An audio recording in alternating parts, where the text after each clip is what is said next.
존귀한 성도님들에게 주의 은혜와 평강이 가득하기를 바랍니다. 어제가 절기상 입추였어요. 가을이 시작되는 절기였는데 아무리 좀 이상 기온이 있다 이런저런 이야기가 있지만 신비하게 이 절기가 참 잘 맞아요.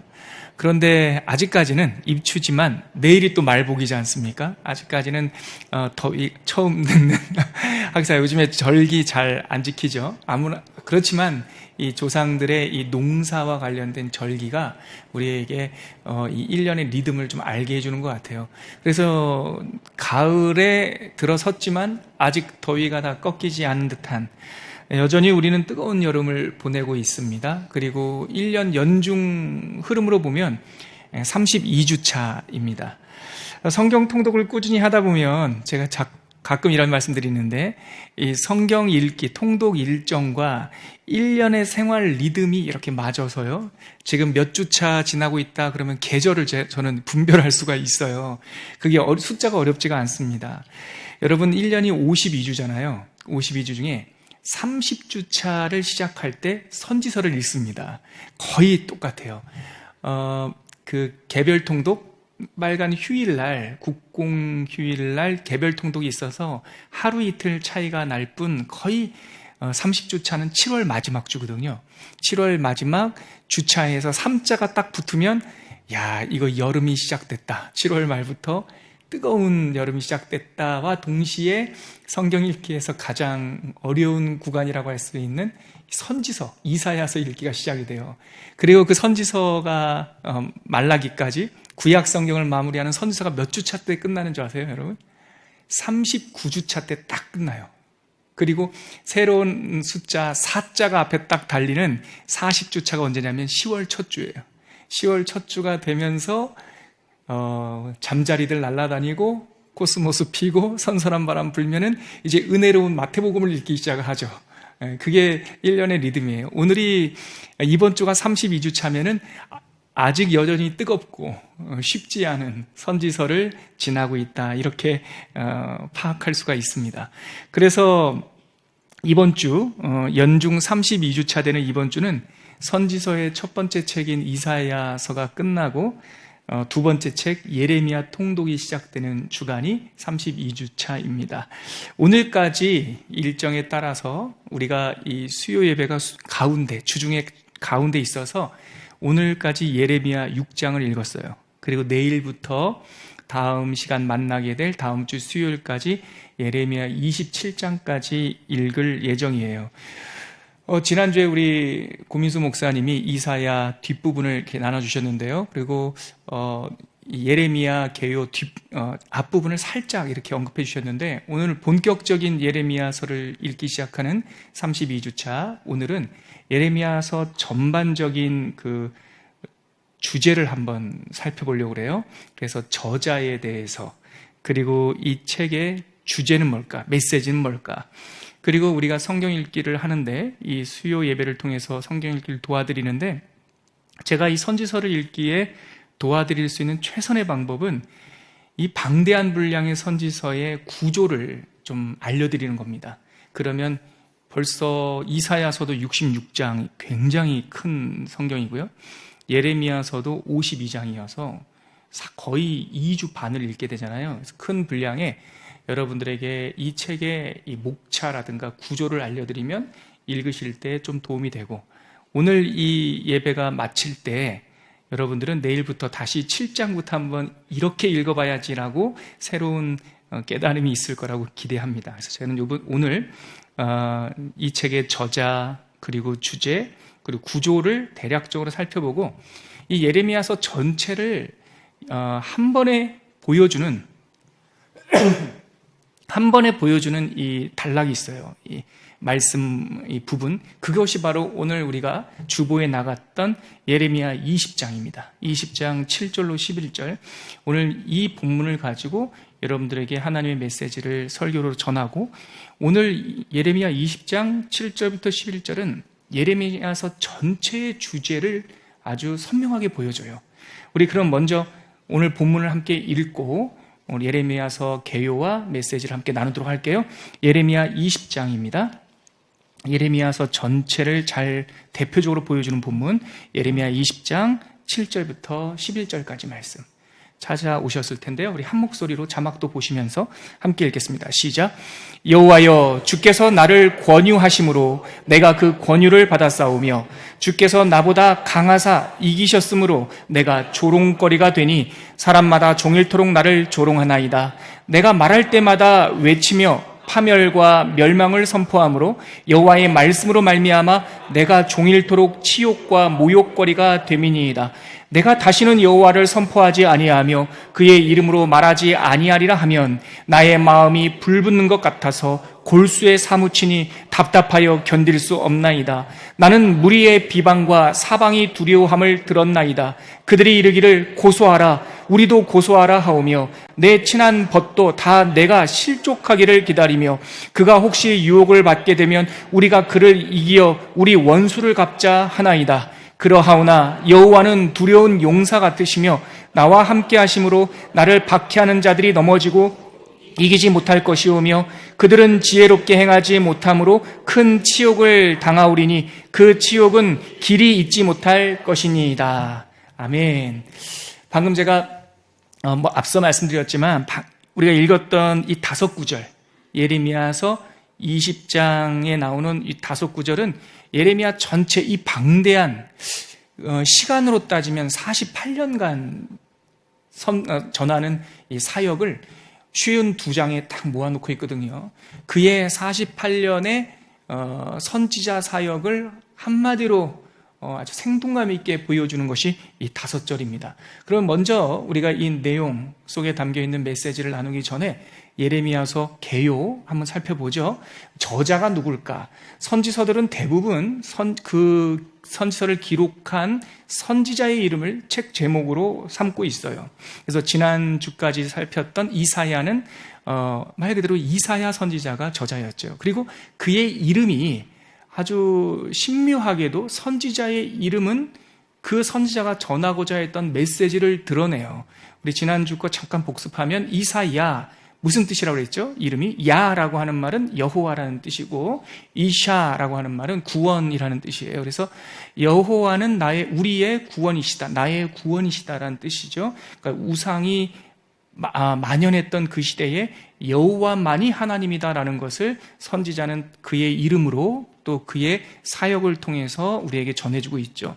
그럼 예레미야, 이 선지서는 예레미야라고 하는 사람이 하나님의 신탁을 받아서 기록한 하나님의 성경입니다.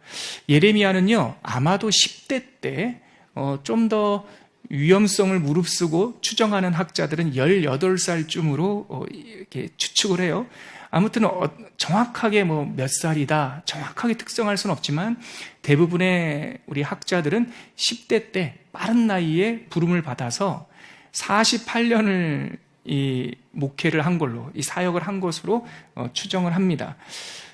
이 사람은 그 예레미야 1장 1절에 보면 아나돗 사람이라고 말하고요, 힐기야의 아들이라고 말합니다. 근데 아나돗은요, 레위 지파의 성읍 중에 하나로 제사장 가문이 살던 동네예요. 그러니까 예레미야는 제사장 가문 출신이에요. 여담으로 이사야는요, 우리가 지나온 이사야는 출신이 어떨까요? 많은 사람들은 이사야가 왕족 출신이라고 봅니다. 그가 성전에 담대히, 그러니까 어떤 거리낌 없이 들어갈 수 있었던 것, 또 히스기야 왕과 굉장히 가깝고 왕궁에 자유롭게 드나들 수 있었던 것, 또 그의 설교에서 나오는 역사와 왕가를 꿰뚫고 있는 이야기들을 볼 때 이사야는 왕족 출신, 즉 유다 지파 출신의 사람으로 보이는데, 이 예레미야는 아나돗 제사장 힐기야의 아들이니까 레위 지파 출신의 제사장 가문의 10대 후반 청년, 이른 나이 청년이었는데 그때 여호와의 말씀이 그에게 임하면서 말씀 사역을 시작을 한 거죠. 근데 이 예레미야라고 하는 이 말함이 예르마후라고 원래 히브리어로 읽으면, 그냥 히브리어 알파벳을 그대로 읽으면 여러분들 강의한 저자 3번째 줄이 있죠? 이르미예후 이렇게 읽을 수 있어요. 제가 왜 이걸 히브리어를 읽냐면 이 단어가 모호해요, 여러분. 이사야는 딱 떨어져요. 이거 여호와는 구원이시다. 그냥 그 뜻인데요. 이르미예후라는 말은 이게 예후로 끊어서도 볼 수, 두 가지 합성어인데 붙인 건데요. 예후와 이르마라는 말을 끊어서도 할 수 있고, 이르미라로 끊고요. 후로 끊을 수도 있어요. 그러니까 어디서 끊느냐에 따라서 이 뜻이 모호해요. 이게 그것을 무너뜨리는 자가 누구냐, 뭐 이런 말도 될 수 있고, 아니면 여호와께서 흩으시다, 뭐 이렇게도 될 수 있어요. 그래서 예레미야의 이 어원은 뭘까? 학자들이 합의를 못 봤어요. 그래서 크게 세 가지 뜻이 있다라고 보는데요. 강의 안에 있듯이 예레미야, 우리가 익숙한 이름으로 부르면 예레미야라는 말은요, 가장 많은 사람들이 동의하는 뜻은 여호와께서 뛰어나시다, 이런 뜻으로 그것과 같은 뿌리를 둔 이름으로 보고요. 또 두 번째는 여호와께서 세우시다라고 하는 뜻도 이 단어에 있다, 이렇게 생각하는 사람들도 있고요. 세 번째로는 여호와께서 깨뜨리시다, 이런 뜻이 있지 않나, 이렇게 여러 학자들이 말을 하는데요. 제가 좀 어려운 이름까지 원래 히브리어 알파벳으로 읽어드리고 이 세 가지 합의되지 않은 뜻을 다 말씀드리는 까닭은 이 세 가지 뜻이 다 의미가 있어요. 어떻게 읽든 어떻게 학자들이 풀든 간에 예레미야라고 하는 이름 안에는 여호와께서는 뛰어나시고 다 꿰뚫어 보신다는 거예요. 여호와께서는 세워주시기도 하고 여호와께서는 흩으시 깨뜨리기도 하신다.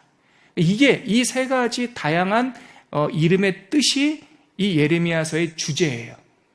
이 당시의 사람들이요, 하나님의 눈을 가리고 살려고 했어요. 하나님의 진노가 눈앞에 있고 끓는 가마 비유가 1장에 나오거든요. 예레미야가 10대 후반에 소명을 받을 때 하나님께서 환상을 보여주시는데 이 살구나무, 아몬드 나무와 그리고 끓는 가마를 꿈속에서 보여주세요. 이 살구나무라고 하는 이 카이츠라고 하는 단어는 심판하다라는 거 하는 것과 발음이 똑같아요. 그러니까 예레미야서 안에는 워드 플레이가 많아요. 비슷한 발음, 단어 열어보면 단어는 다른데 발음이 거의 비슷한 걸 가지고 이 워드 플레이, 이 언어 유희를 통해서 메시지를 전하는데요. 이 살구나무라는 말이 심판, 진노라는 뜻과 같은 발음이고요. 끓는 가마 비유라고 하는 것, 그 환상을 보면 꿈속에서 보니 북쪽에서 가마솥이 있는데 기름인지 물인지 액체가 펄펄펄 끓고 있는데 그 가마가 이 남쪽으로 기울어지고 있는 거예요. 뜨거운 물이 막 쏟아지기 직전, 그것이 바로 예레미야 선지자가 그 소명을 받던 메시지였어요. 그러니까 하나님의 심판이 임박했고 너희들을 하나님께서 죄악이 관영해서 심판할 것인데, 근데 유다 사람들은 눈을 가리고 살았다고요. 괜찮아, 편안할 거야. 그러니까 하나님께서 뛰어나시고 그들의 심장을 관찰하신다. 예레미야라는 이름이 그것을, 그 심부를 지금 찌르고 있는 거죠. 하나님께서 다 알고 계셔. 그리고 하나님께서 너희를 흩으실 거야. 그런데 하나님께서 너희를 다시 세우실 거야. 이것이 이 예레미야라고 하는 이 모호한 이름에 이런 모양 저런 모양이 있지만 다 이 예레미야서의 메시지를 함축하고 있다라고 이해하시면 될 것 같아요. 여러분들이 어떻게 이 세 가지 중에 뭘 생각하면 좋을까요? 여호와께서 세우신다, 이 정도로 세 가지가 다 있지만 여호와께서 세우신다, 이걸 우선적으로 기억하시면 좋겠다 싶습니다. 그럼 주제는 뭘까요? 제가 방금 말씀드렸듯이 여호와께서 뽑으시고 다시 심으신다, 이게 예레미야서의 주제예요. 하나님께서 제가 비유로 말씀드리면 엉겅퀴와 가시나무만 가득한 남한국 유다 땅에 하나님이 생명의 씨앗을 뿌리려고 하는데 농사가 안 되는 거예요. 그래서 그 땅을 하나님께서 갈아엎겠다고, 기경하다라는, 묵은 땅을 기경하다라고 하는 말씀도 하시는데 묵은 땅을 기경하겠다라고 작정하셨어요. 그래서 하나님께서 그 땅에 고약한 것을 다 뽑으시겠다. 그리고 다시 그 땅이 갈아엎어지면 그곳에 새로운 하나님의 생명과 희망의 씨를 뿌리겠다. 이것이 예레미야서의 주제입니다. 이 주제를 선포하기 위해서 예레미야에게 주신 감정은 뭐냐면 망국과 비탄이에요. 나라가 망할 것이다 라고 하는 이 망국의 슬픔, 그 비탄, 나라가 망하는 것도 슬프지만 그 백성이 죽어가는 것이 너무 슬픈 거예요. 그래서 예레미야서의 주제는 하나님께서 뽑으시고 다시 심으실 것인데, 이것을 전하기 위해서 분위기, 무드, 예레미야서 전체 무드는 슬픔과 애통과 눈물과 탄식이에요. 오죽하면 예레미야서가 끝나면 5장짜리 부록책이 하나 더 나오죠. 예레미야 애가라는 말인데, 그 애가가 저는 어렸을 때 슬플 애자의 노래 가짜인 줄 알았는데 그렇게 봐도 되고요. 한자, 한문으로 쓴 한자어 책 제목은 슬픈 노래인데 히브리어도 발음이 똑같아요. 워드 플레이가 돼요. 히브리어로 에카 그래요. 에카라는 말이 어찌하여라는 말이에요. 감탄사입니다. 에카, 그러니까 우리 한국말로 하면 어떻게 할까요? 아이쿠 그거죠. 그러니까 예레미야 애가의 원래 뜻은 뭐냐면 어찌하여.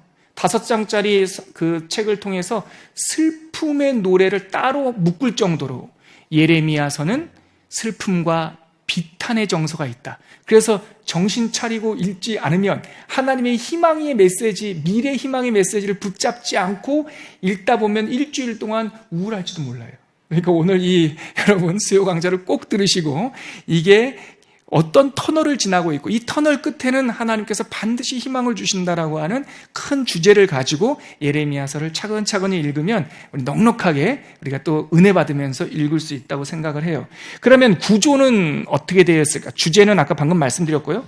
구조는요, 제가 강의하다 이렇게 적었어요. 예레미야서는 그 구조와 흐름이 매우 복잡한 선지서입니다. 구조, 스트럭처, 플롯, 흐름이에요.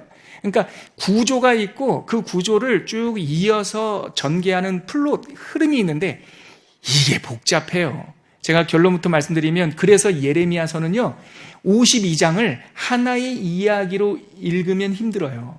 그럼 예레미야서는 어떻게 읽으면 좋을까? 7개의 단편, 옴니버스라고 생각하시면 돼요. 그러니까 예레미야서라고 하는 성경 안에 7개의 다른 이야기가 있다. 톨스토이 단편집처럼 이렇게 묶여 있는 건데, 거기 보면은 뭐 바보 이반부터 해서 단편이 있잖아요. 그것처럼 예레미야서는 7개의 동떨어진 이야기로 읽어도 무방할 정도로 막 섞여 있어요. 플롯이 없다는 뜻이에요. 시간의 흐름도 아니고. 그래서 왜 이렇게 구조도 없고 막 이 말 했다가 저 말 했다가 히스기야 시대 때 나라가 망하는 이야기를 한참 기록했는데 갑자기 요시야 시대 이야기가 나오기도 하고요. 요시야 시대 이야기 나오다가 갑자기 셋째 아들 여우야긴 이야기가 나오고 막 복잡해요. 그러니까 무시하세요. 시간의 흐름 무시하시고, 예레미야서는 7개의 짧다고 해야 되나? 7개의 이야기 묶음이 있다. 이렇게 이해를 하시고요. 왜 이렇게 복잡했을까? 한마디로 말하면요, 저를 한번 보시겠어요? 선지자가요, 제정신이 아니었어요. 주제가 슬픔과 만국과 비탄이라 그랬잖아요. 10대 후반에 부름받았다 그랬잖아요. 근데 이 사람이 설교를 하는데 환영을 받지 못했습니다. 사람들이 미워하고요, 때리고 감옥에 가두고, 나중에 히스기야 왕 시대 때는요 감옥을 만들었는데 웅덩이 감옥을 만들었어요. 땅에다가 웅덩이를 파고요, 그 웅덩이 안에다가 선자를 던져놨어요. 그러니까 여러분 보세요. 이렇게 구덩이를 파놓으면은요 누울 수도 없고 앉을 수도 없는 거예요. 예전에 일제강점기 때 우리 독립투사들 고문하던 서대문 형무소에 가보니까 아주 무시무시한 그 공간이 하나 있는데요, 문이 있어요. 그래서 문 열면 방이 있을 줄 알고 문을 열었더니 방이 없어요. 한 50cm 정도 되나요? 이렇게 파여서요, 그 안에 사람을 세워놓는 거예요. 세워놓고 문을 닫으면 앉을 수도 없고요, 쓸 수도 없고요. 예레미야가 그러한 고문에 가까운 투옥 생활을 해요. 그게 웅덩이를 파고 그 속에 던져놓고, 거기다가 예레미야서는 바룩이 그 부분은 기록을 하는데요, 그 서기관 바룩이 물은 넣지 않았다 이런 표현이 있어요. 그러니까 그 안에 서 있는데 물을 넣으면 어떻게 될까요? 물이 차오르는 거예요. 그러다 거기서 익사해서 죽을 수도 있는 거죠. 그러니까 이 예레미야 선지자는 정말 제정신이 아닐 정도로 고난과 슬픔과 박해 속에서 살았어요. 오늘도 우리가 읽었던 20장에 보면은 내가 박해를 당한다는 얘기가 나오잖아요. 사람들이 나를 때린다고. 심지어는요, 고향 사람들도 예레미야 때문에 그러니까 근데 이 고향이 어디냐면 아나돗이라고 했지 않습니까? 제가 아나돗 사람들의 마음이 좀 이해되는 게 그 당시에 정치인들의 입장에서 봤을 때는 예레미야는요, 매국노예요. 스파이예요. 반역자예요. 자꾸 바벨론에게 잡혀가라. 너희들 바벨론하고 싸울 생각하지 말고 하나님의 진노이니 바벨론에게 끌려가는 것에 순종해라. 이런 말을 하니까 이 정치인들의 입장에서 봤을 때는 예레미야가 반역자잖아요. 그러니까 예레미야의 고향 아나돗 사람들이 생각할 때는 이 이상한 사람 때문에 우리 아나돗도 역적의 무리로 취급받을 수가 있으니까 아나돗 사람들이 무슨 생각을 하냐면 우리가 가서 우리 손으로 예레미야를 죽여야겠다. 이 생각을 하는 거예요. 고향 사람 이러니까 여러분 느낌이 잘 안 오시죠? 이 고대 사회의 고향 사람들은 다 한 집 건너 하나가 친척이에요. 자기 작은아버지, 자기 당숙. 그러니까 아나돗 사람들이 우리가 닌자, 암살자를 보내서 이 예레미야를 죽여야겠다라고 회의를 할 때 그 회의 안에는 자기 작은아버지도 있고 큰아버지도 있고 사촌도 있고 있단 말이죠. 그러니까 예레미야가 제정신이었겠냐. 그래서 논리적으로 차근차근 무슨 기록 선지자이긴 하지만 뭐 일기 적듯이 적지 않았단 말이에요. 그러니까 내용들이 뒤죽박죽하고 그러면 이것을 어떻게 묶었을까? 유사한 내용들끼리 묶어 있어요. 그거를 이제 구약 성경은 이 단어를 쓰지 않는데 여러분들에게 이해를 돕기 위해서 한 단어를 빌어오자면 마태복음 할 때 제가 이 단어를 쓸 텐데 좀 빌려오자면 이거를 집성문이라고 불러요. 집성문. 그러니까 한 곳에 모아서 묶어놓은 뭉치 그 뜻이에요. 그러니까 마태복음이 예수님의 이야기를 기록할 때 설교는 설교대로 묶어놓고 기적은 기적대로 묶어놓고 설교 중에서도 특별히 비유 설교는 비유 설교대로 묶어요. 예를 들어서 우리가 잘 알고 있는 산상설교 마태복음 5장, 6장, 7장 그게 앉은 자리에서 그렇게 며칠 동안 사경회 하신 게 아니고 예수님의 대표적인 설교들을 산상설교, 산에서 들판에서 하신 설교들을 묶어놓은 거예요. 또 마태복음 8장과 9장에 보면 10가지 기적이 쭉 나와요. 그러니까 그거는 기적 집성문이라고 그래요. 예수님의 공생애 중에 기적 사건들을 묶어서 마태복음은 정리를 해요. 왜냐하면 유대인들은 이 사고방식이 좋아요. 서기관들의 사고방식은 비슷한 그러니까 시간 순서대로 쭉 기록할 게 아니면 유사한 성격대로 묶어요. 예레미야가 그래요. 예레미야가 설교는 설교대로 남한국 유다 주변에 있는 9개 나라에 대한 심판을 하신단 말이에요. 너 애국, 너 바벨론, 너 에돔 이러면서 하나님께서 심판을 하시는데 그 9개 나라를 심판하는 내용은 또 그렇게 딱 묶어놔요. 이렇게 묶어놓고 또 그러니까 왕이 자기를 핍박했던 현실에서 있었던 이야기 있죠. 전기처럼 그런 것들은 실제 예레미야가 겪었던 이야기는 그것대로 또 묶어놓고 그렇게 해서 그 묶음이 총 몇 개다? 7개예요. 그래서 벌써 지금 1개, 2개 묶음이 끝났어요. 내일 7장부터는요 12편의 설교 중에 5번째 설교인가요? 네 번째 설교를 내일부터 읽게 될 거예요. 좀 이따가 제가 다시 자세히 설명드릴게요. 아무튼 예레미야서의 구조는 비슷한 주제대로 7개의 뭉치가 있다. 이것만 일단 알아두시고요. 조금만 더 설명드릴게요. 자, 그러면 예레미야서는 그 구조와 흐름을 정확하게 표현할 수 없는데 노 목사가 여러 책을 참고해서 연구하다 보니까 몇 가지는 우리가 좀 읽는 데 도움이 되는 힌트가 있어요. 첫째, 예레미야의 활동은 연대가 몇 년서부터 몇 년까지 활동했다는 연대가 거의 정확하게 나왔어요. 그게 언제냐면 요시야 왕 13년부터 여호야김 4년까지인데요. 강의 한 1페이지 맨 마지막 줄에 있어요. 자, 여러분 예레미야서 1장 2절과 3절을 한번 찾아보세요. 우리 예레미야서 1장 2절과 3절. 거기 보면 예레미야가 활동했던 시간이 딱 나와요. 자, 예레미야 1장 2절과 3절 자막도 좀 보여주시고요. 네, 준비되셨습니다. 여러분 한번 찾아보세요. 거기다가 별표 치시고 예레미야가 활동했던 48년이에요. 그 48년 기간을 2절과 3절로 딱 말씀해요. 같이 읽을게요. 시작.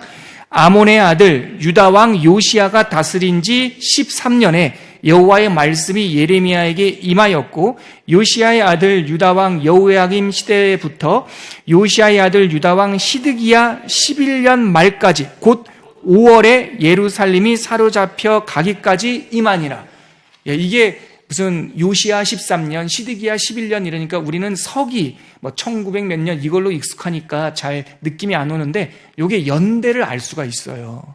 그래서 요시야 왕 13년부터 여러분 느낌이 안 와도 그냥 들어만 놓으세요.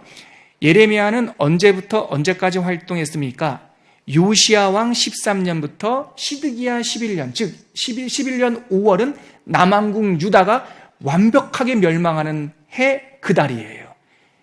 우리가 알고 있는 서력으로는 BC 586년, 기억하실 거예요. 제가 486 컴퓨터, 586 컴퓨터 이렇게 했듯이 586 컴퓨터, 그 BC, 예수님 오시기 586년 5월에 남왕국 유다가 완전히 멸망하거든요. 그러니까 지금 2절과 3절에 있는 걸 보면 요시야 왕 13년부터 예레미야에게 여호와의 말씀이 임하여서 남왕국이 완전히 멸망할 때까지 활동했습니다. 이 뜻이에요. 자, 그래서 이 기간을 제가 예레미야서 52장을 쭉 보니까 한 번 더 나눌 수 있어요. 중간에 한 토막인데 한 번 더 나눌 수 있는데요. 그게 뭐냐? 여러분 보세요. 아까 제가 1장에서 끓는 가마 비유를 보면서 그 끓는 가마의 환상을 보면서 말씀 사역을 시작했다고 그랬죠. 아까 그 끓는 가마가 북쪽에서 기울어진 기름이 쏟아질 것 같은 끓는 가마가 누구를 상징하는 걸까요? 어느 나라? 아까 제가 말씀드렸는데 이제 다시 릴렉스. 어렵지 않은데 쉬운 건데 이것도 막 집중하시면서 시야가 좁아지셨어요. 아까 남왕국 유다가 어느 나라에 의해서 멸망합니까? 아시는데 말씀 안 하시는 거죠? 바벨론이잖아요. 알고 계시죠? 북쪽은 아수르, 남쪽은 바벨론. 그래서 예레미야가 환상 꿈에서 본 끓는 가마 비유는 갈대아 사람, 즉 북쪽 바벨론 사람들이 침공할 것이다라고 하는 환상이에요. 18살쯤에 그 꿈을 꾼 거예요. 예레미야는 알고 있었어요. 이제 얼마 안 가서 북쪽에서 갈대아 사람들이 나라를 크게 만들 것이고 이 바벨론이 남쪽 남왕국에 쏟아져 올 것이다. 근데 그게 1, 2년 안에 일어난 일은 아니에요. 22년 걸렸어요. 22년 동안 계속 요시야 왕 13년부터 22년 동안 북쪽에서 사나운 나라가 내려올 거예요. 회개하세요. 북쪽에서 사나운 나라가 내려올 거니까 빨리 돌이키세요. 회개하면 기회가 있습니다. 그거를 장장 22년 동안. 그런데 이 북쪽의 바벨론이 첫 번째 실제로 역사의 무대에 침공했던 때가 있는데 그게 여호야김 4년이에요. 4년. BC 606년인가요? 잠깐만. 605년이에요. BC 605년, 그러니까 22년 동안 바벨론이 내려와요. 그 사람들이 내려오니까 빨리 회개하면 기회가 있어요. 그거를 쭉 외친 게 22년. 그거를 노 목사는 제1차 사역기간이라고 여러분들에게 말씀을 드리고 싶어요. 이때는 메시지 설교 내용이 뭐냐면 회개하면 나라가 안 망할 수도 있다. 이런 내용으로 해요. 너희들이 회개만 한다면 아직 쳐들어오지 않았으니까 안 망할 수도 있다. 그런데 여호야김 왕 4년에 BC 605년에 실제로 제1차 침공을 했어요. 그러니까 이제는 회개해도 못 살아요. 그러니까 이때서부터 메시지가 바뀌어요. 그냥 순순히 끌려가라. 순순히 끌려가면 더 힘들고 참혹한 이 학살이 없을 것이다. 그래서 여호야김 4년부터 두 번째 마디, 첫 번째 마디는 요시야 왕 13년에서 여호야김 4년까지 22년. 그리고 1차 침공이 딱 있은 후부터 이 나라가 멸망하는 시드기야 왕 11년까지 요때가 2차 사역기간. 요때가 약 20년일 거예요. 예, 약 20년. 605년부터 586년까지. 저는 이때를 제2차 사역기간이라고 여러분들에게 소개하고 싶어요. 이때 예레미야 설교의 뉘앙스는 뭐냐면 순순히 끌려가라. 애굽 의지하지 마라. 바벨론 막아내겠다고 주변 사람들하고 연합국을 이루면 내가 의지했던 에돔, 내가 의지했던 애굽 주변 나라들이 나중에 너의 뒤에 좀 무시무시한 말이 죄송해요. 칼을 꼽는다. 그런 내용들이 나와요. 그러니까 좀 줄다리 외교 이런 것도 다 필요 없고 그냥 조용히 끌려가라. 이제 그게 이 2차 사역기간이에요. 그럼 목사님, 시드기야 왕 11년 나라가 다 망했는데 하나가 더 있습니까? 예, 하나가 더 있어요. 그게 저는 3차 사역기간이라고 소개하고 싶은데, 나라가 망한 다음에 이 나라를 바벨론이 직접 통치를 하지 않아요. 거기에 왕족 출신의 그달랴라고 하는 꼭두각시 집행관을 세우는데 그 사람을 총독이라고 해요. 총독 그달랴를 유대 사람을 세워놓고 바벨론이 후퇴를 해요. 그러니까 총독 그달랴라는 사람이 왕족 출신으로 거기에 임시 왕도 아니고 관리자가 되는데요. 나라가 망하고 나니까 이스마엘이라고 하는 주변에 있는 왕족 방가들이 그달랴가 바벨론에 아부하면서 이 매국노 같은 사람이다라고 오해를 한 거예요. 그래서 이스마엘이라는 사람들이 이 불량한 사람들이 세를 모아가지고 바벨론이 세워놓은 총독 그달랴를 암살해요. 죽인다고요. 근데 죽여놓고 보니까 이 사람들이 그제서야 정신을 차린 거예요. 야, 우리가 지금 무슨 짓을 한 거지? 바벨론이 세워놓은 총독을 죽였어. 바벨론이 다시 쳐들어올 거야. 우리 어떡하냐? 야, 이대로 있다가는 죽을 거고, 그렇다고 해서 잘못했어요 손대는다고 해서 바벨론이 봐줄 것 같지도 않고 어떡하지 하다가 이스마엘과 그달랴를 암살한 그 당시 귀족들이 어쩔 수 없다. 보따리 싸. 우리 저기 애굽으로 도망가자. 애굽에도 무슨 이렇게 조그만한 도시, 그 근방 있는 도시로 가지 말고 그냥 나일강을 타고 저기 그냥 아프리카 중부로 내려가서 거기서 꽁꽁 숨어 살자. 그렇게 결정을 해요. 그래서 남왕국이 시드기야 왕 11년에 망하고 나서 그달랴 총독이 세워지고 그가 다스리려고 했는데 주변 사람들이 도와주지도 않고 지지고 볶고하다가 결국은 총독이 암살되고, 총독이 암살된 후에 겁을 먹은 사람들이 백성들을 이끌고, 아니 피난 행렬처럼 백성들을 이끌고 유대인들의 상당수가 애굽 땅으로 이민을 가요. 그때 이 암살했던 이스마엘이 보니까 예레미야가 살아있잖아요. 당신이 40몇 년 동안 우리나라 망한다 했으니까 내가 당신을 그냥 두고 갈 수는 없고 예레미야 당신도 같이 갑시다. 그래서 예레미야는 그 유다 땅에 48년 동안 하나님의 말씀을 전했지만 그의 노년은 어떻게 되냐? 애굽으로 끌려가요. 백성들과 함께. 그래서 그냥 이슬처럼 그 다음에 어떻게 됐다라고 선지자의 노년에 대해서 그냥 기록이 없어요. 그냥 끌려가는 것으로 끝나요. 이게 3차 사역이라고 제가 말씀드리고 싶어요. 자, 저를 한번 보세요.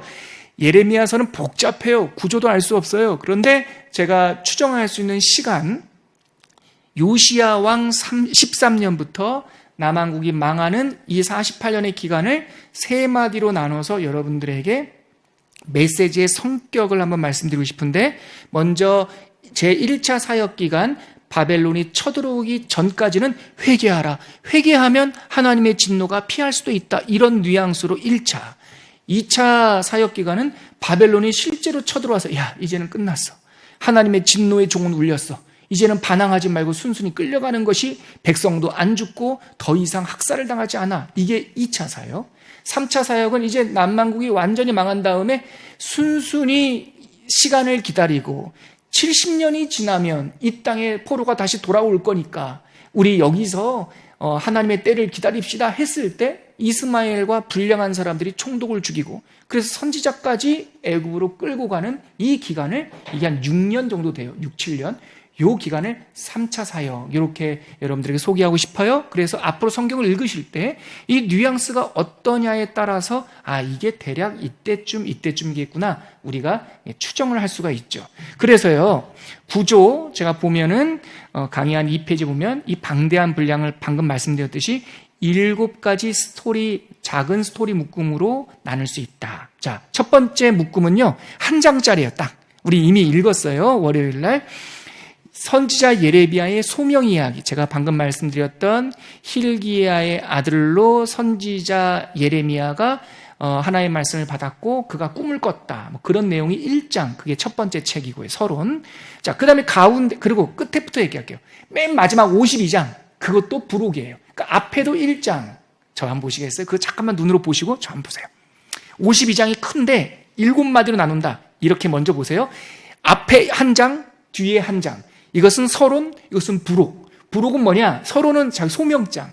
부록은 시드기야 왕 11년 5월 예루살렘이 바벨론에 포로되어서 견디다 못해 왕이 뒷문으로 도망가요.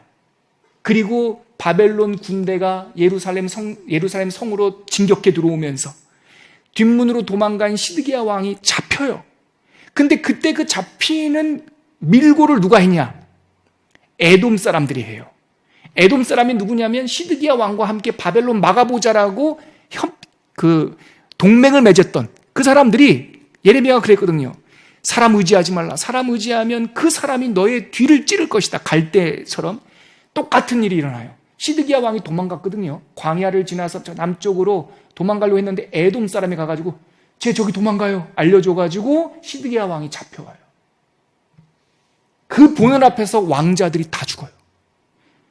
왕자들이 죽는 모습을 보여주고 나서 끔찍한 얘기인데 눈을 뽑아버려요. 평생 이제는 너는 네 자녀들이 죽는 것이 네가 네 눈으로 본 마지막 장면이다. 그렇게 예루살렘이 함락되던 날의 참혹한 일들을 52장에 한 편의 서사시처럼 기록하고 있어요. 그날. 그래서 예레미야서 52장이잖아요. 숫자도 52잖아요. 그러니까 앞에 한 장, 뒤에 한 장. 서론과 부록 빼고 가운데 5개의 이야기 묶음이 있어요. 자, 오늘 강의 한 다시 가볼게요. 첫 번째 묶음은 12편의 설교가 있어요. 설교를 묶어놨어요. 2장부터 25장. 그냥 이걸 하나의 성경처럼 읽어도 돼요. 자, 세 번째 묶음은 이제 설교가 아니라 살았던 현실에서의 이야기인데요. 타락한 시대, 남왕국 유다가 자꾸 거짓 선지자들이 나오고 하니까 그것을 보면서 예레미야가 탄식하는 이야기가 세 번째 묶음이에요. 그래서 여러분 저 한번 보시면 내일이 7장부터 다음 주 수요일 날까지 제가 표를 보니까 27장까지 읽잖아요. 그러면은 오늘 다시 강의 한번 보시면요.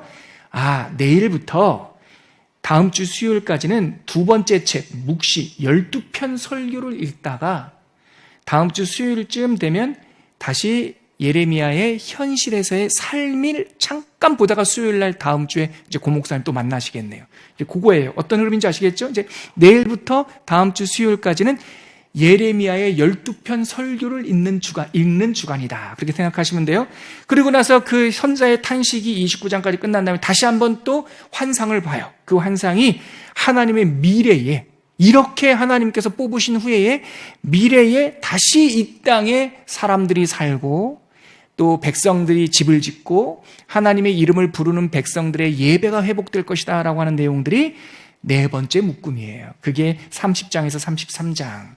그 다음에 다섯 번째 묶음이 다시 현실로 와서 마지막 왕가 여호야긴 그리고 시드기야 조카와 삼촌 관계거든요. 이 시대에 예레미야가 분투하던 이야기들. 이때는 이미 남왕국에 바벨론이 쳐들어와서 나라가 위태위태할 때인데 이때는 반항하지 말고 그냥 잡혀가세요 하는 내용들이 다섯 번째 묶음책이에요. 그래서 남왕국의 마지막 역사의 이야기가 다섯 번째 묶음에 담겨 있어요. 그리고 나서 잠깐 보세요. 다섯 번째 묶음은 45장까지 있죠.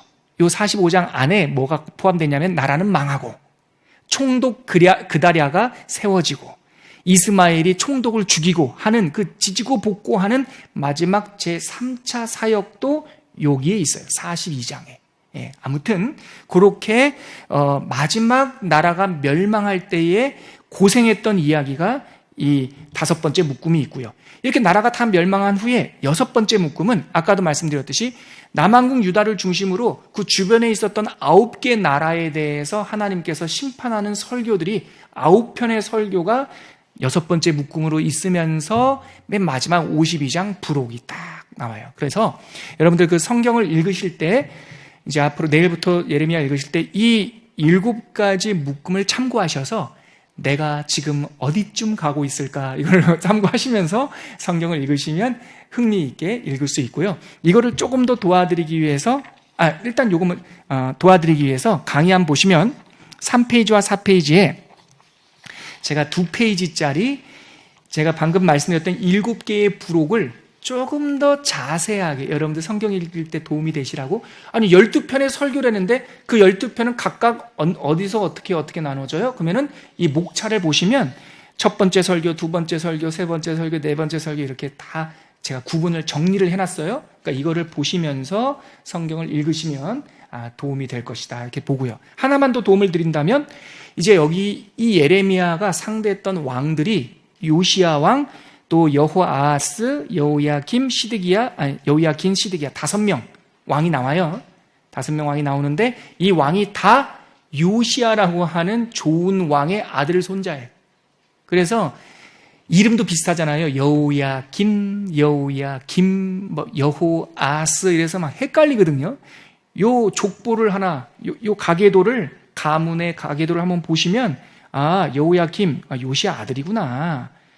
먼저 셋째 아들이 먼저 왕이 됐다가 둘째 아들이 왕을 계승했네.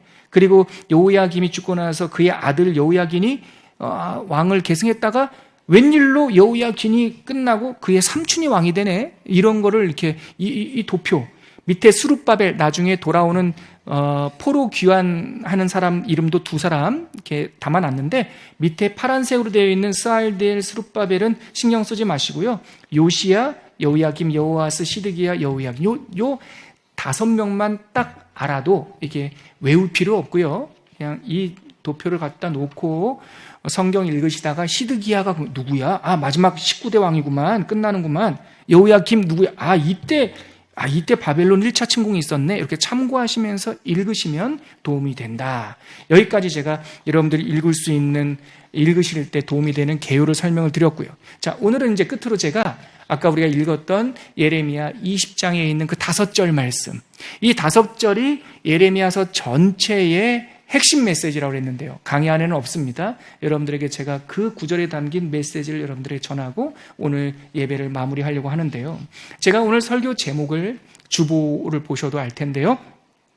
포기하지 않는 외침이라고 했습니다. 포기하지 않는 외침.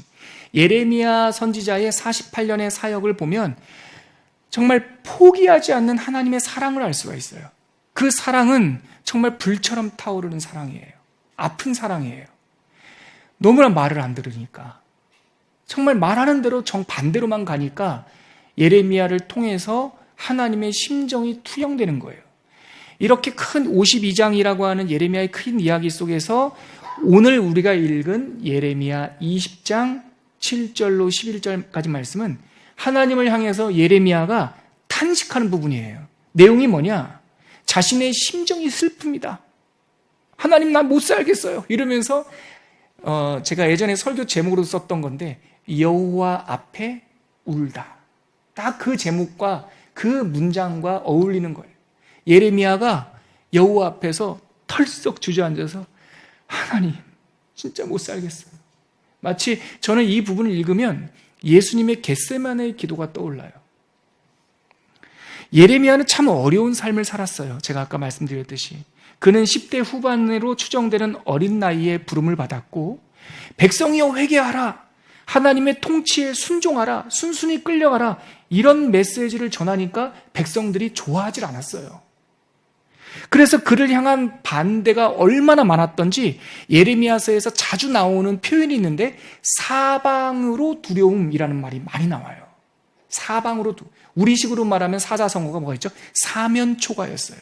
이 예레미야는 어떻게 사면초가 있냐면, 제사장들은요 노골적으로 예레미야, 쟤는 안 좋은 사람이야, 하나님의 말씀을 왜곡하는, 요즘으로 말하면 이단이야, 막 이렇게 제사장들은 예레미야를 괴롭혔고, 백성들은요 예레미야를 미친 사람 취급했어요. 정치인들은요 예레미야를 매국노라고 그랬어요. 심지어 아까도 제가 말씀드렸듯이 그의 고향 아나도 사람들은 이 예레미야 이상한 친구 때문에 우리 마을이 멸문지화를 당하겠다 해서 예레미야를 죽이려고, 암살하려고 했어요. 그러니까 완전히 사면초가였던 거죠. 그래서 그는 사회적인 비난도 받아야 했고, 종교적인 억압도 받아야 했고, 심지어 생명의 위협까지 느끼면서 48년을 살았어요. 10대 때부터 60세 때까지. 끝내 마지막에는 반란군에 의해서 포로처럼 애굽으로 끌려갔다. 그 모습이 마치 이사야가 예언한 그는 도살당할 양 같아서 우리의 죄를 짊어지고 끌려갔는데 아무런 신음도 내지 않았다라고 했던 예수님의 발자취를 예레미야의 인생을 통해서도 우리가 예표적으로 볼 수가 있어요. 너무 힘들었죠? 그리고 그는요, 하나님의 10대 때 부름받았잖아요. 하나님의 명령에 따라 평생 결혼도 하지 않았어요. 그리고 예레미야서 52장을 다 읽어보면 그의 48년간의 설교를 통해서 예레미야 편이 돼준 사람은요, 성경에 나오는 사람만 한정하자면 딱 2사람밖에 없어요. 48년 사역했는데 2사람. 한 사람은 예레미야의 나중에 병들고 감옥에 갇히고 나니까 이 말씀을 기록할 수가 없어서 서기관을 두었는데 그 사람이 바룩이에요.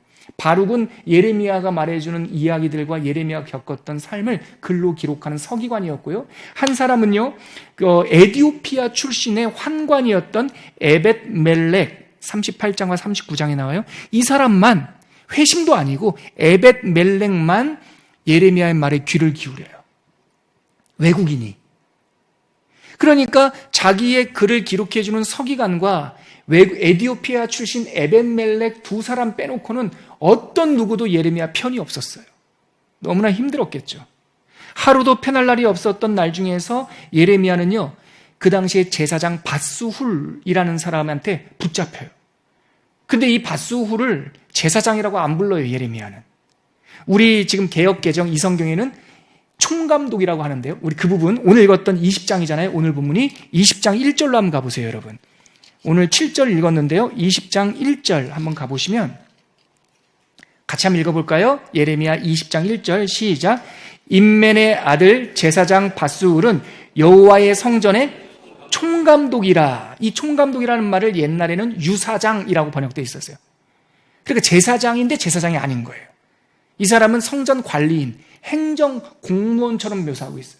이 사람이 계속 읽을게요. 그가 시작. 그가 예레미야의 이 일 예언함을 들은지라. 이에 밧수울이 선지자 예레미야를 때리고 여호와의 성전에 있는 베냐민 위층에 목에 씌우는 나무 고랑으로 채워두었더니 다음날 밧수울이 예레미야를 목에 씌우는 나무 고랑에서 풀어주매 예레미야가 그에게 이르되 여호와께서 내 이름을 밧수울이라 하지 아니하고 마골 밋사빕이라 하시느니라. 이 정황이 뭐냐면 제사장이라는 사람이 아마도 백성들의 눈에는 이 밧수울은 대제사장이었을 거예요. 그런데 대제사장이라고 부르지 않아요. 선지자 예레미야는 총감독, 관리자, 총관리자. 하나님의 말씀을 전하니까 이 밧수울이 예레미야를 붙잡아 갖고 와가지고요, 짐승의 목에 채우는, 우리 옛날에 뭐 춘향전 보면은 칼 채우잖아요. 그렇게 큰 넓적 파판이 아니라 이 포도나무 가지 있죠. 휘어지는 거. 그런 걸로 나무 사슬을 만들어서 예레미야 선지자의 목에다가 딱 한 거예요. 동물 채우듯이. 그리고 나서 베냐민 문이라고 하는 성전 문 위에다가 감옥을 만들어 놓고 거기다가 감금시킨 거예요, 제사장이. 이 젊은 선지자가 얼마나 무서웠던지 그 다음날 밧수울이 와가지고 그 칼을 풀어주니까 하나님이 그러는데 너를 이제는 밧수울이라 하지 않고 마골 밋사빕이라 할 것이다. 이 말이 뭐냐면 사방으로 두렵다라는 거예요. 당신은 정말 몬스터입니다. 그 뜻이에요. 그렇게 제사장한테 얻어맞고, 여기 나오잖아요. 제사장이 때려요. 막 선지자를. 폭행을 해요. 그 폭행하고 두려움에 휩싸여있던 선지자가 하나님 앞에서 우는 장면이 오늘 우리가 읽은 본문이에요. 하나님한테 울어요. 어떻게 웁니까? 먼저 7절 보세요. 다시 한번 7절 한 번 더 읽을게요. 시작. 여호와여, 주께서 나를 권유하심으로 내가 그 권유를 받았사오며 주께서 나보다 강하사 이기셨으므로 내가 조롱거리가 되니 사람마다 종일토록 나를 조롱하나이다. 이 말이 뭡니까? 쉽게 풀면 하나님, 당신이 나를 설득하지 않았습니까? 당신이 하나님이시고 강하시니까 내가 설득당한 것밖에 없지 않습니까? 하나님이 말씀을 전하라고 해서 내가 전했는데 사방으로 저를 조롱하고 저를 못살게 굽니다. 그게 첫 번째 첫 마디예요. 자, 8절 같이 읽을게요. 시작. 내가 말할 때마다 외치며 파멸과 멸망을 선포함으로 여호와의 말씀으로 말미암아 내가 종일토록 치욕과 모욕거리가 됨이니이다. 여기서도 워드 플레이를 해요. 하나님이 나에게 설득하셨죠. 나는 그걸 순종할 수밖에 없었습니다. 그것 때문에 어려움을 당했습니다. 하나님이 내 입술에 담아준 말씀은 파멸과 멸망입니다. 파멸과 멸망. 근데 이 말씀 때문에 나에게 돌아온 것은 치욕과 모욕입니다. 내가 파멸과 멸망을 말하니 세상 사람들은 나에게 치욕을 주고 모욕을 줍니다. 이게 8절이에요. 자, 9절 시작. 내가 다시는 여호와를 선포하지 아니하며 그의 이름으로 말하지 아니하리라 하면 나의 마음이 불붙는 것 같아서 골수에 사무치니 답답하여 견딜 수 없나이다. 이 9절이 이제 전환점이에요. 내가 이렇게 모욕과 치욕을 당해서 내가 작정하기로 내가 다시는 여호와를 선포하지 않고 그의 이름으로 말하지 않고 나 이거 그만두고 그냥 고향에 가서 농사나 지으면서 살랜다 이렇게 마음을 먹었는데, 그렇게 마음 먹을 때마다 내 마음에 불이 붙는 날, 골수에 사무칠 정도로 뜨거운 것이 올라와서 내가 답답하여 견딜 수 없다. 그러니까 하나님께서 나에게 주신 이 메시지를 내가 이 힘든 목회 안 하겠다, 내가 이 힘든 선지 사역 안 하겠다 하고 고향으로 가련다 할 때마다 나에게 불을 주셔가지고, 근데 이 불이 뭐냐? 아가서에 나오듯이 사랑이라며. 사랑. 하나님의 목숨을, 진액을 다 짜주시는 사랑이 이 선지자의 모습으로 미러링, 거울 효과처럼 투사되고 있는 거란 말이죠. 다시 한번 9절 같이 읽어볼까요? 절절한 말 시작. 내가 다시는 여호와를 선포하지 아니하며 그의 이름으로 말하지 아니하리라 하면 나의 마음이 불붙는 것 같아서 골수에 사무치니 답답하여 견딜 수 없나이다. 포기할 수 없는 외침, 이것이 내가 이 불 때문에 48년을 사역합니다, 그 얘기예요. 자, 10절. 그러나 현실은 어때요? 시작. 나는 무리의 비방과 사방이 두려움을 들었나이다. 그들이 이르기를 고소하라, 우리도 고소하라 하오며 내 친한 벗도 다 내가 실족하기를 기다리며 그가 혹시 유혹을 받게 되면 우리가 그를 이겨 우리 원수를 갚자 하나이다. 이게 무슨 뉘앙스입니까? 무리가 나를 비방하고 여기 마골 밑삽이 또 나오죠. 사방으로 두려운 것이 쌓였는데 그들이 서로 나와서 나도 고소해라, 나도 고소해라 이러면서 심지어 내 친구들도 내가 망하기만을 이렇게 지켜보고 있는 거예요. 선지자가 망하고 실족하기만 기다리는 거예요. 우리 그냥 흔히 하는 말로 고사를 지내는 거예요. 선지자 예레미야 죽어라, 예레미야 죽어라. 그러면 선지자가 실족하는 날 우리가 원수를 갚겠다, 네가 틀렸다는 걸 내가 보여주겠다, 이렇게 하고 있었다는 거죠. 자, 하지만 11절 시작. 그러하오나 여호와는 두려운 용사 같으시며 나와 함께 하심으로 나를 박해하는 자들이 넘어지고 이기지 못할 것이오며 그들은 지혜롭게 행하지 못함으로 큰 치욕을 당하오리니 그 치욕은 길이 잊지 못할 것이니이다. 그러하오나, 여기에 별표에 그러하오나. 지금 예레미야 선지자가 직면하고 있는 문제는 두 가지예요. 하나는 현실의 어려움이 있어요. 두 번째는 내 심정, 정서, 이 멘탈의 어려움이 있다고요. 나도 연약하고 현실도 어려워요.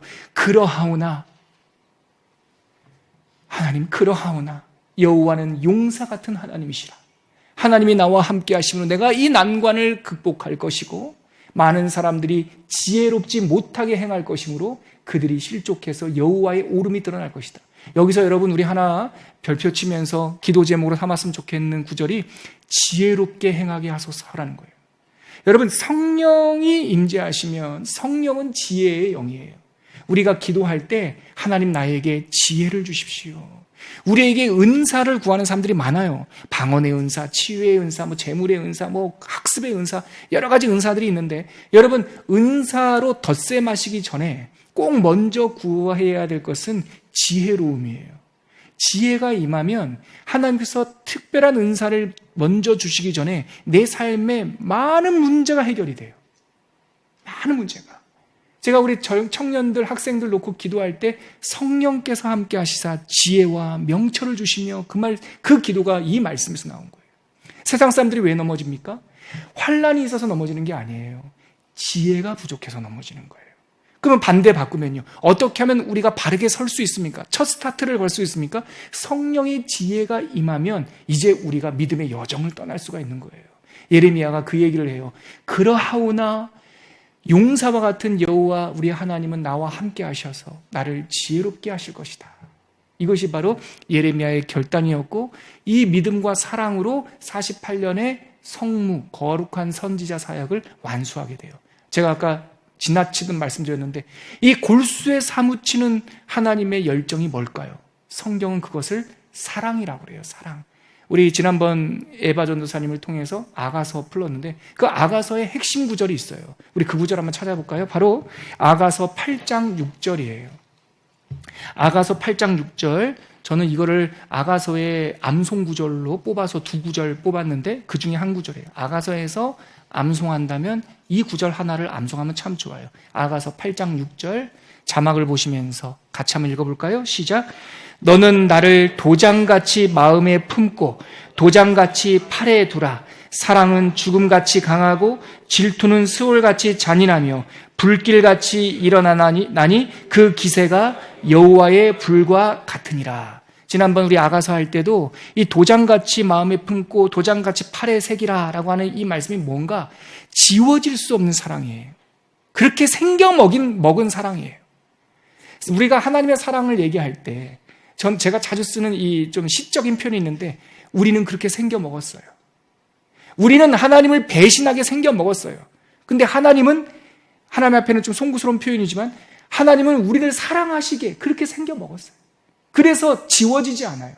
그것이 꺼지지 않는 불꽃으로 우리들에게 표현하는 거예요. 이것이 뭡니까? 나 같으면, 내 마음 같으면 포기하고 싶고, 내 실력 같으면 100번이라도 포기하고, 내가 나를 위한 것 같으면 내가 깔끔하게 그만두고 싶지만 우리는 왜 그것을 계속 하나님의 명령을 따라 가야 됩니까? 하나님이 우리들에게 사랑을 주셨기 때문에, 여호와께서 우리를 사랑하셨기에 예레미야는 그 사랑의 힘으로 골수에 사무치는 하나님의 뜨거운 불로 이 사명을 감당했던 겁니다. 오늘 설교 말씀 다시 우리가 한번 생각해보고 찬양하고 마쳤으면 좋겠는데요. 포기하지 않는 외침. 예수님이 말씀이시잖아요. 태초에 말씀이 계시니라. 그 말씀이 하나님과 함께 계셨으니 그 말씀이 곧 하나님이시니라. 말씀이 육신이 되어 우리 가운데 오셨다.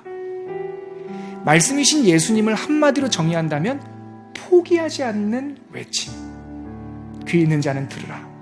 그것이 예레미야 선지서 안에 고스란히 치열한 투쟁과 헌신의 이야기로 고스란히 담겨 있습니다.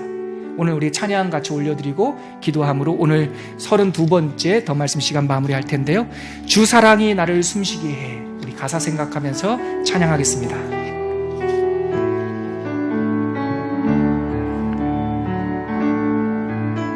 주 사랑이 나를 숨쉬게 해.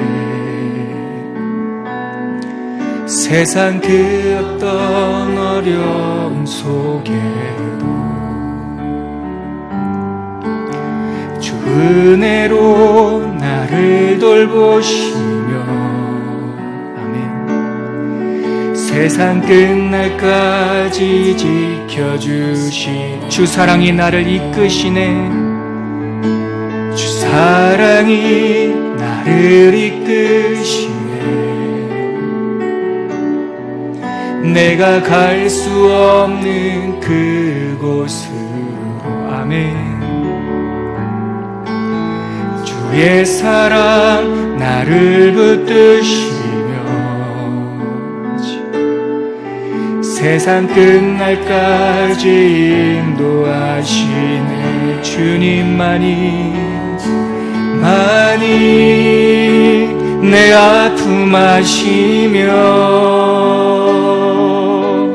주님만이 내 맘 어루만지네.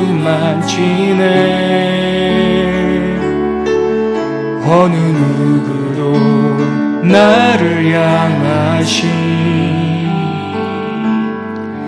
주님의 사랑을 끊을 수 없네. 주님만이 내 능력이시며 주님만이 나의 구원이시네. 어느 누구도 나를 향하신 주님의 사랑을 끊을 수. 우리가 상상할 때 예레미야 선지자를 우리가 이 땅에선 대면하기 어려울 거예요. 근데 만약에 하나님께서 에스겔에게 주신 은혜처럼 제가 꿈속에서라도 예레미야 선지자를 만난다면 이 찬양 같이 하고 싶어요. 당신을 이끌었던 그 권능과 능력과 헌신은 사랑 때문에 그랬어요. 산밑의 백합화와 같은 선교사님들한테 한번 만나보세요. 선교사님, 어떻게 그런 고난을, 목사님, 어떻게 그런 어려움을 이겨낼 수 있습니까? 대부분 선교사님들은 하나님이 나를 얼마나 사랑하시는지가 대답일 겁니다. 하나님의 사랑을 알면 우리가 우리 능력으로 감당할 수 없는 사명도 넉넉히 감당하게 될 줄 믿습니다. 우리가 가사를 생각하면서 우리 한 번만 처음부터 끝까지 쭉 부르고 하나님께 올려드리고 기도하겠습니다. 한 번 더 찬양하겠습니다. 주 사랑이 나를 숨쉬게 해 세상 그 어떤 어려움 속에도 주 은혜로 나를 돌보시며 아멘. 세상 끝날까지 주님만이 내 아픔 아시며 주님만이 내 아픔 아시며 주님만이 내 맘 어루만지네. 어느 누구도 나를 향하신 주님의 사랑을 끊을 수 없네. 주님만이 내 능력이시며 주님만이 나의 구원이시네. 어느 누구도 나를 향하신 주님의 사랑을 끊을 수 없네. 제 목회의 삶의 스승들은 하나같이 내성적인 사람이었습니다. 개인적인 자리에서 목사님 어떻게 그 긴 시간을 감당하셨냐고 물으면 어떤 목사님은 내 질긴 외로움을 만지시는 주님이라는 표현을 하셨는데, 1살, 2살 나이를 먹으면서 선배 목사님들이 하신 이야기들이 조금씩 느껴집니다. 믿음의 길은 성령 없이 가기에는 너무 힘듭니다. 성령 없이 가기에는 너무 외롭습니다.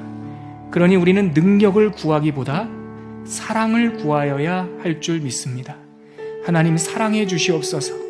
아니, 이미 사랑하신 예수께서 우리 안에 계시오니 그 사랑을 알고 하나님의 사랑을 누리게 하여 주시옵소서. 우리 그렇게 하나님의 사랑을 간구하며 잠시 우리가 작은 소리로 기도하겠습니다. 하나님 아버지, 예레미야 선지자가 살아갈 수 있었던 능력은 하나님의 불붙은 사랑임을 알게 되었습니다.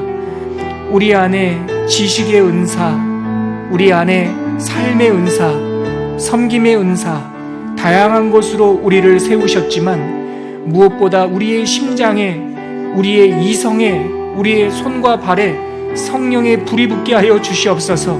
말을 하더라도 성령의 불이 있게 하시고, 논리에도 성령의 불이 붙게 하시고, 우리의 헌신과 봉사에도 하나님의 사랑의 불이 붙게 하여 주시옵소서.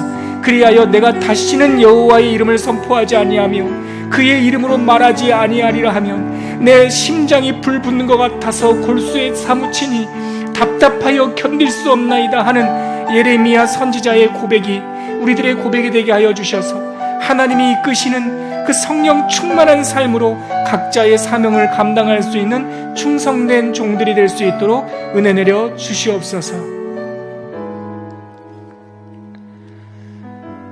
내가 다시는 여호와를 선포하지 아니하며 그의 이름으로 말하지 아니하리라 할지라도 그때마다 내 마음에 불 붙는 것 같아서 골수에 사무치니 답답하여 견딜 수 없나이다. 하나님 아버지, 사랑의 불입니다. 은혜의 불입니다. 예레미야에게 주셨던 이 사랑의 불을 우리들에게 성령과 함께 주신 줄 믿사오니 날마다 하나님의 능력으로 살아가는 주의 친백성 되게 하여 주시옵소서. 예수 그리스도의 이름으로 기도합니다.